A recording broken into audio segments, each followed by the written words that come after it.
देखो, सुबह जल्दी उठने के हंड्रेड्स ऑफ बेनिफिट्स हैं। ये हमने कई बार सुना है, जनरली सबको पता होता है, बट हम कई बार अपने कंफर्ट को सामने रखकर बाकी चीज़ों को भूल जाते हैं या सच बोलूँ तो इग्नोर कर देते हैं, है ना।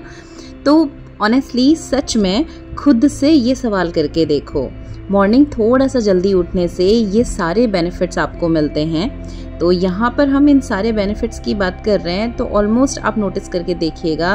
और अच्छी आदत बनने में ना थोड़ा सा समय लगता है, और फिर आप देखिएगा कि कितने फ़ायदे आपको मिलेंगे। और सबसे ज़रूरी कि आप अपना दिन अच्छे से प्लान कर सकते हैं, सारे कामों को आप समय पे पूरा कर सकते हैं, और अपने लिए ये ब्रह्म मुहूर्त वाला जो पॉजिटिव वाइब्स का टाइम होता है ना, ये मॉर्निंग टाइम अपने लिए भी आप रख पाएंगे तभी जब आप समय से या थोड़ा सा समय के पहले उठ जाएंगे। जी हाँ, तभी आप मॉर्निंग में अपने लिए योगा, वर्कआउट या एक्सरसाइज का रूटीन बना पाएंगे और अपने को फिट रख पाएंगे, टेंशन फ्री रख पाएंगे। तो चलो आज के इस छोटे से वीडियो में शेयर करते हैं कि मैं कैसे अपने इस मॉर्निंग रूटीन को या मॉर्निंग वाले टाइम को मैनेज करती हूँ कि अपनी जॉब के साथ साथ मैं अपने घर और बच्चों को भी बराबर टाइम दे सकूँ या संभाल सकूँ। So hello everyone, welcome again in another vlog be with Binu. और उम्मीद करती हूँ आप सब स्वस्थ होंगे, मस्त होंगे। तो मॉर्निंग उठ करके फ्रेश होने के बाद, ब्रश वगैरह करने के बाद यहाँ पर पहुँच गए हैं किचन पे। और सबसे पहले शाम में जो भी तैयारी मैंने करके रखी होती है उसको, यानी सब्जी कट करके शाम में बीन्स की रख दी थी, जैसा कि आपने देखा, रखी थी फ्रिज पे, निकाल दिया बाहर। आटा मैंने शाम में ही करके रखा हुआ था, उसे निकाल के बाहर कर देंगे। अभी जो दाल बनानी है वो माइंडसेट शाम में ही रहता है, तो मॉर्निंग सीधे उठे और दाल, अगर बड़ी मोटी दाल है तो शाम को भिगो दूंगी, बट जैसे चना है या कोई और इस तरह की दाल हो, बट मलका की दाल थी तो उसे भिगाने की ज़रूरत नहीं पड़ती, आधी सीटी लगानी पड़ती है, बट वो भी मैं यहाँ पर भिगो गई वॉश करके। इसके बाद ले लेंगे बढ़िया से अपना शावर और इसके बाद चलते हैं छत पे। तो ये सारा करते करते ना 4:30 बजे उठने के बाद में 5 बजे तक का समय हो जाता है। और देखिए 5 बजे ना आजकल अच्छी खासी उजाला आ जाता है, अभी सूरज निकला नहीं है, बट हाँ, मेरे योगा करते करते ये जो आधे घंटे का समय मैं अपने आप को देती हूँ, कभी 20 मिनट और कभी 30 मिनट, डिपेंड करता है समय और मेरे काम पे। कोशिश यही रहती है कि मैं एक अच्छा आधे घंटे का समय यहाँ पर दूँ। एंड ट्रस्ट मी, ये इतना पॉजिटिव टाइम, मुझे पूरे दिन का जो मेरा फेवरेट टाइम है ना, ये वाला टाइम है जब मैं छत पे होती हूँ। तो मॉर्निंग में 2-3 ग्लास गुनगुना पानी लेना है, जो बहुत ज़रूरी है। हम सबको पता है कि भाई कम से कम 3 लीटर पानी तो हमें पीना ही है। तो बस अपना वाटर इनटेक करने के बाद चिया सीड में वापस बाद में लास्ट में लूँगी। पहले नॉर्मल वाटर हमने गुनगुना करके ले लिया। छत पे पहुँचे, कुछ बेसिक सी योगिक एक्सरसाइजेज हैं, बहुत टफ याले यहाँ पर मैं नहीं कर रही हूँ, बट इस सिंपल सी आप देख सकते हैं, पीछे भी वीडियोस में मैंने आपके साथ शेयर किया हुआ है, जो कि हमारी स्पेशली वेमेन के लिए काफ़ी हेल्पफुल होती है। जैसे कैट एंड काउ हमारे बैक पेन के लिए काफ़ी रिलीफ देती है। इससे पहले जो मैं नी रोटेशन वगैरह कर रही थी, वो नी पेन के लिए बहुत हेल्पफुल रहता है। और एक एज के बाद, यानी आप जब 30+ में आ चुके हैं ना, तब तो आपको श्योरली ये सब करना चाहिए, क्योंकि योगा आपको सिर्फ कुछ दिन के लिए नहीं बल्कि इंटरनली फिट रखेगा, पॉजिटिव रखेगा, काम रखेगा।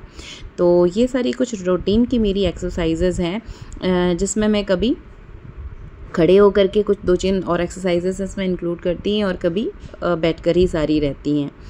अब यहाँ पर पर्टिकुलर कौन सी एक्सरसाइज किस चीज़ के लिए है मैं डिटेलिंग नहीं कर पाई हूँ, और मैंने अपनी ओवरऑल योगा रूटीन का जो क्लिप था उसको कट करके यहाँ पे शॉर्ट में आपको बेसिक कुछ जो मैं करती हूँ वो यहाँ पर दिखाए हैं।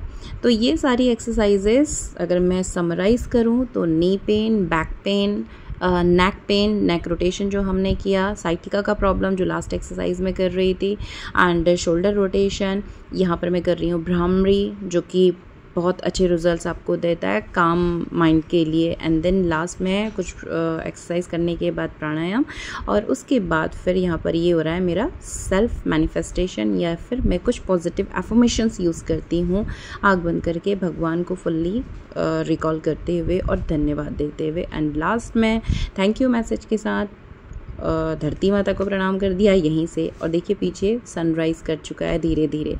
तो सुबह उठ करके ठंडी हवा में इस उगते सूरज को देखना अपने आप में आपको पॉजिटिविटी से भर देगा, और इस चीज़ को फील करके देखिए, रियली ये आपका दिन अच्छा बनाएगा। तो बढ़िया से उगते सूरज को एंजॉय करते हुए, सूर्य देवता को नमस्कार करते हुए वापस से पहुंच गए हैं। अब फटक से निपटा लेते हैं भाई किचन के कामों को। अब ये सारी जो तैयारी शाम से करके रखी हुई है, अगर मैं मॉर्निंग ही सोचने बैठती तो मेरा वो जो आधा घंटा था ना, जो मैंने उगते सूरज के साथ एंजॉय किया, अपनी बॉडी की फिटनेस के लिए जो यूज़ किया, वो मैं नहीं मैनेज कर पाती। ऐसा ही होता ना, बट शाम से प्री पैक कर लेने से ये फ़ायदा आपको मिल जाएगा। और जल्दी आप उठ गए, उसकी वजह से आप बहुत सारी चीज़ों को अरेंज कर सकते हैं। इसलिए हमने कहा कि हंड्रेड्स ऑफ बेनिफिट्स काउंट होते हैं अगर आप बारीकी से देखते हैं तो। जी हाँ, तो आलू बीन्स की सब्ज़ी हम बनाएंगे। आलू शाम से कट करके नहीं रखते, इसमें टाइम भी नहीं लगता, बस छिलर से जल्दी से 2 आलू छिलो और हैंड टू हैंड हो जाता है। तो यहाँ पर आलू बीन्स की सब्ज़ी चढ़ा दी है और इसके साथ मैं दाल मलका की भिगो के रखी हुई है वो चढ़ाएंगे। साथ ही साथ मैं चावल भी बना दूंगी मॉर्निंग में, उधर पराठे भी बनेंगे बच्चों के टिफ़िन के लिए, दादा दादी की रोटी बनेगी और साथ में नाश्ते के लिए बनेगा पोहा। तो एक्चुअली ना यहाँ पर चिमनी जो है मेनली इस वाली गैस के नीचे आती है, तो मैं चौंकने का काम यहाँ पे करके उसको शिफ्ट करती हूँ। गुड मॉर्निंग कह दियो। Good morning. Oh good morning. इधर आ गई है नहा धो के, सर धो के। अब पिएगी कॉफ़ी? हाँ, तब आएगा मज़ा। पहले पिएगा लाल पानी। कौन सा लाल पानी सोच के लोग घबरा जाएंगे। घबराते हो, अदरक का पानी फेंक। कौन सा लाल पानी कह रही रे। तो खाना बनाने के साथ साथ ना यहाँ पर डेटा ट्रांसफ़र का काम भी चल रहा होता है, यानी दादी को कुछ कुछ कहना होता है तो उनकी बातें भी यहाँ पर हम सुन लेते हैं। और 6-7 सालों से तो कॉन्टिन्यूसली मतलब साथ साथ में ही हैं। तो मैं इस चीज़ को महसूस की हूँ कि पेरेंट्स चाहते हैं, बुढ़ापे में हर माँ बाप को लगता है कि भाई उनके बच्चे उनसे बात करें, उनकी सुने, और वो आपको इंटरफेयर करना नहीं छोड़ते। हर चीज़ के लिए आपको इंटरफेयर करेंगे तो क्या फ़र्क पड़ता है। हर बात के लिए उनको जवाब देना या फिर उनको करेक्ट करते रहने से कोई फ़र्क नहीं पड़ेगा। वो अपनी उम्र के लास्ट पड़ाव पर हैं, ठीक है, आप उनको हाँ कह दीजिए हंस करके, तो उनका मन रह जाएगा। क्योंकि याद रखिए हम भी उसी एज में एक पल को जाएंगे, है ना। खैर, फ़िलहाल जब तक कुकर में सीटी आती है, हम पहुंच गए भगवान जी के पास गुड मॉर्निंग करने। तो उस यूनिवर्सल पावर को थैंक यू करना तो बिल्कुल मत भूलिए, ये हमारे रूटीन में ऑफ कोर्स इंक्लूड होना चाहिए, क्योंकि उनकी मर्ज़ी के बिना तो भाई पत्ता भी नहीं हिलता है, सब कुछ प्लान्ड है ना। तो उनको धन्यवाद कह के, गुड मॉर्निंग ज़रूर से कह के ही अपने दिन की शुरुआत करिए। भाई मैं तो यही कहूँगी और यही मैं करती हूँ। यहाँ पर पहुँच गए हैं वापस से, जब तक हम ले लेते हैं 2 मिनट में जल्दी से अपना चिया सीड। तो चिया सीड पे ही मैं ना 10-15 किशमिश के दाने भिगो देती हूँ। ये आपको एनर्जी प्रोवाइड करेगा और आपकी बोन हेल्थ के लिए भी काफ़ी फ्रूटफुल है और इम्यून सिस्टम को भी बूस्ट करेगा। नहीं तो इस भागती दौड़ती लाइफ में देखो अपना ध्यान हमें खुद ही रखना होगा। तो यही मैं यहाँ पर बताने की कोशिश कर रही थी कि अपने लिए खुद से सोचिए, सारे कामों को निपटा आप तभी पाओगे, कर पाओगे मैनेज जब आप खुद स्वस्थ रहेंगे। तो यहाँ पर दूसरी तरफ हमने दाल बन गई, सब्जी बन गई, चावल चढ़ा दिया, उस पर सीटी लगा देंगे। ये दाल पे बढ़िया सा लहसुन का तड़का मैं ऊपर से डालती हूँ, तो बहुत टेस्टी लगती है। हींग और लहसुन का तड़का ऊपर से डाल देने के बाद में, और अब यहाँ पर नाश्ते को हम जल्दी से कर लेते हैं रेडी, क्योंकि 6:45 आज लेट मुझे थोड़ा सा हुआ है, क्योंकि मॉर्निंग में ही मैं 15 मिनट थोड़ा सा लेट में चली हूँ। तो यहाँ पर पोहा बनने की तैयारी है, जल्दी से प्याज करके रखा हुआ है, मटर मैं बॉईल कर दी थी साथ में, और बाकी की जो बीन्स है वही बीन्स में पोहा में थोड़ा सा मिला दूंगी। और यहाँ पर ज़्यादा सब्जियाँ हम ऐड नहीं करेंगे, क्योंकि बच्चे नखरे करते हैं। छोटू आ गया था उठ करके, थोड़ा सा पैम्परिंग बच्चों को देनी पड़ती है, इसको चाहिए था पानी।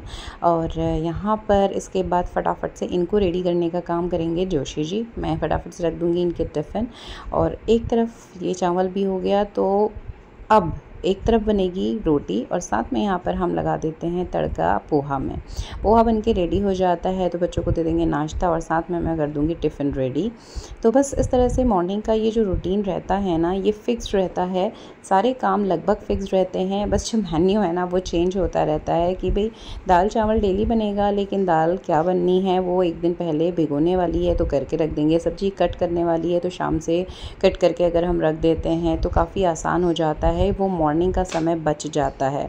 और साथ ही साथ आप खुद भी रिलैक्स हो पाते हैं कि हाँ ये चीज़ें बननी है। नहीं तो इतनी हौच पौच मॉर्निंग रहती है कि चाहे आप वर्किंग हो या फिर हाउसवाइफ हो, देखो समय लगता है। मॉर्निंग सबके लिए ही बराबर होता है, क्योंकि सबको अपने बच्चे स्कूल रेडी करने हैं, हस्बैंड को रेडी करके भी भेजना ही है, और सारे ही टास्क कंप्लीट करने होते हैं। तो ये सिर्फ़ और सिर्फ एक मंत्र आपको फॉलो करना है, प्री प्लानिंग। थोड़ा सा शाम को अगर हम 10 मिनट पीछे सो जाएंगे तो बहुत फ़र्क नहीं पड़ेगा, लेकिन मॉर्निंग वो चीज़ आपको काफ़ी रिलैक्स देगी और कामों को आप अच्छे से टाइमली कंप्लीट कर पाते हैं। तो बस यहाँ पर लगभग सारा काम निपट चुका है। लास्ट में जल्दी से दादा दादी की रोटियां बना दूंगी, बच्चों के टिफ़िन के पराठे बन जाएंगे। जोशी जी ले जाते हैं चावल ही, और पोहा नाश्ते में इन लोग का है ही। तो बस ये सारे काम निपट गए दिन तक के। अब हम जब आते हैं दिन तक, तो दिन में आकर के बनाएं इतना टाइम नहीं रहता जब आप रूटीन में 3 बजे तक पहुंचते हैं, तो इसलिए सारे काम मेरे मॉर्निंग हो जाते हैं। अब दिन तक अगर मैं घर पे भी हूँ तो भी जोशी जी का जनरली ऑफिस रहता है प्राइवेट सेक्टर में, तो भी मॉर्निंग पे ही मैं इस तरह से सारी चीज़ें कर लेती हूँ। बर्तन खाली कर दिए कैसरॉल में चेंज करके। जोशी जी आ गए, अपना टिफ़िन ये खुद से रखेंगे, हम निकल लेते हैं जल्दी से चेंज करके। यानी सब कुछ रहता है, पूजा पाठ नहाना धोना, बस लास्ट में कुर्ता चेंज किया और चल दिए भाई स्कूल के लिए। तो बस यही है मॉर्निंग का रूटीन, और इसी तरह से मैं अपनी मॉर्निंग को प्लान करती हूँ, जिसमें मैं खुद के साथ साथ घर और बच्चे सारी चीज़ों को प्रॉपरली मैनेज करके आगे चल पाती हूँ। तो ये थी एक छोटी सी शेयरिंग आप सबके साथ में। मिलती हूँ अगले इवनिंग रूटीन के साथ में, तब तक के लिए बाय बाय।